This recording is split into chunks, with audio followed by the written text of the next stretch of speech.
Revisão da vida toda. Tem novidades sobre esse assunto? Afinal, tem muita gente perguntando, tem aposentado que pode receber essa bolada de dinheiro da revisão da vida toda. Tem novidades? Nesse vídeo, você vai saber todos os detalhes da revisão da vida toda.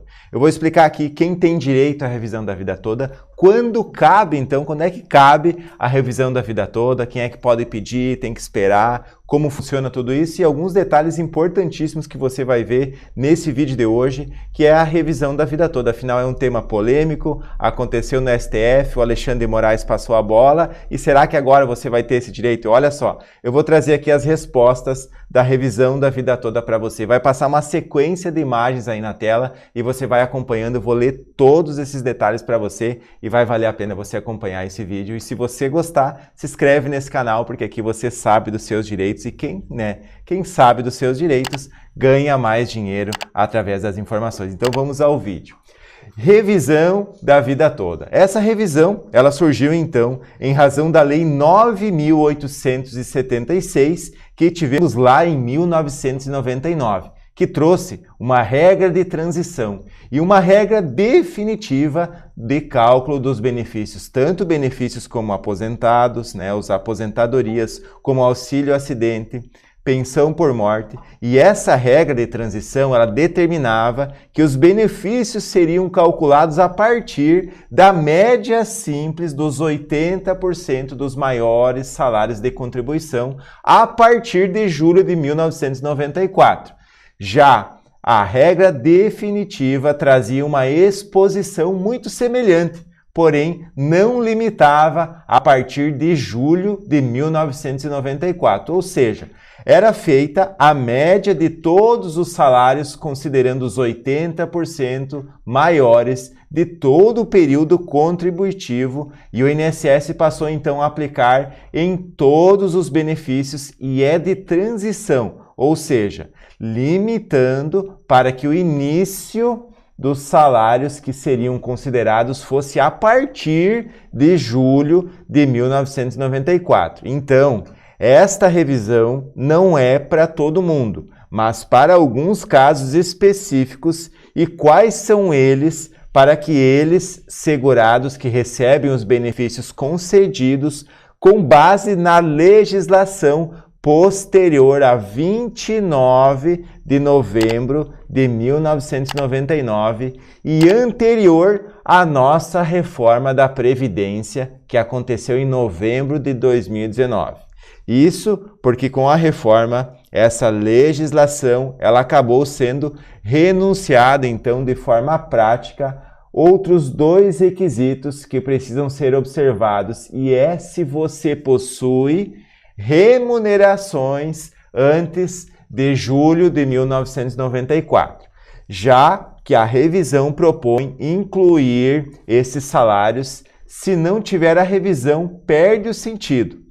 E além disso, é preciso se atentar à data em que o benefício foi concedido, pois existe um decadencial que só permite que a revisão seja solicitada em até 10 anos da data do recebimento do benefício, do primeiro benefício.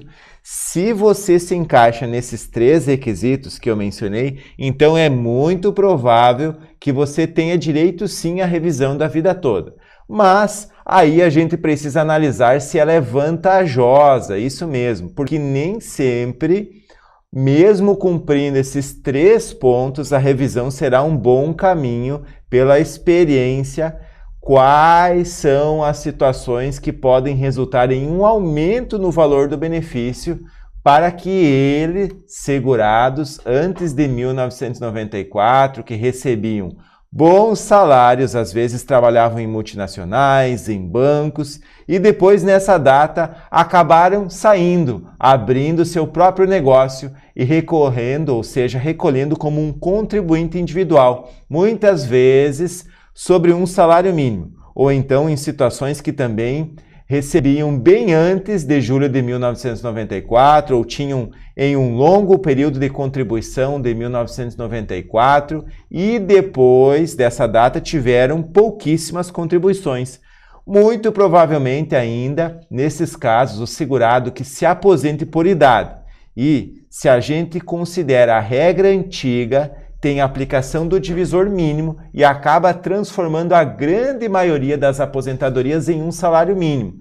E para você ter uma ideia, essa revisão tem casos que os segurados que se aposentaram e até então recebiam um salário mínimo e com a revisão do benefício, que passa a ser do teto, que hoje aproximadamente é de R$ 7.087,22, então a diferença é muito considerável e existem vários segurados que estão nessa situação, mas você precisa tomar alguns cuidados na hora de identificar se essa revisão é um bom caminho para você. Primeiro deles é a relação com o prazo decadencial, como eu mencionei antes. E você não pode analisar de acordo com a data de concessão do seu benefício aqui aparecer na data de concessão que você recebe do INSS, que vai ser levado em conta para identificar a data inicial dessa contagem do prazo de 10 anos, é a data que você recebeu efetivamente o benefício, ou seja, o primeiro benefício. Além disso, já tem um pedido de aposentadoria em andamento que ainda pode se beneficiar da revisão da vida toda, até mesmo aqueles segurados que já se aposentaram, inclusive, por uma regra de transição, ou seja, uma regra nova trazida pela reforma da Previdência, mas lá na data da reforma tinham um direito adquirido, ou seja, poderiam se aposentar com as regras antigas e agora com a revisão da vida toda, os cálculos acabaram ficando bem diferentes. É importante mencionar que essa revisão ela não é apenas para as aposentadorias, que existem outros benefícios que podem se beneficiar e muito com essa alteração da regra de cálculo. Um exemplo dos benefícios que podem ser solicitados, a revisão da vida toda, a pensão por morte, a aposentadoria por invalidez, o auxílio doença, o auxílio acidente. E quando falamos em auxílio acidente, tem um impacto imenso lá na frente, quando o segurado for se aposentar e as demais aposentadorias existe uma gama imensa de benefícios que essa revisão pode beneficiar. Um outro ponto extremamente importante é com relação à realização dos cálculos que precisam ser feitos por um advogado especialista que tenha experiência em cálculos previdenciários. E no processo de revisão da vida toda, como um todo, em que pese esse julgamento tenha acontecido já, que faz tempo que é possível fazer esse pedido. Só estava aguardando o julgamento do STF para ter certeza. Nos cálculos existem vários documentos que precisam ser analisados. Não só no que está na carta, mas é de olerites, contra-cheques ou qualquer outro documento que possam trazer valores de remuneração da data especial. E se estamos falando de um contribuinte individual que muitas vezes fazia o recolhimento através de GPS e esses valores e períodos também acabaram aparecendo, ou acabaram não aparecendo no CNIS, no CNS, porque é um documento do INSS. Por isso, este é o momento de procurar um advogado previdenciário que esteja preparado para fazer esse pedido na justiça e garantir um menor, ou seja, o melhor benefício que você tem direito. E nós ainda estamos fazendo uma maratona para essa revisão da vida toda. E esse vídeo, você está sabendo os detalhes da revisão da vida toda, eu não quero que você perca o direito. Então, se você ficar com alguma dúvida sobre a revisão da vida toda, bota o seu comentário aqui, ajuda a compartilhar, porque aqui tem todas as informações da revisão da vida toda. Um grande abraço aqui do João, da João Financeira, para você.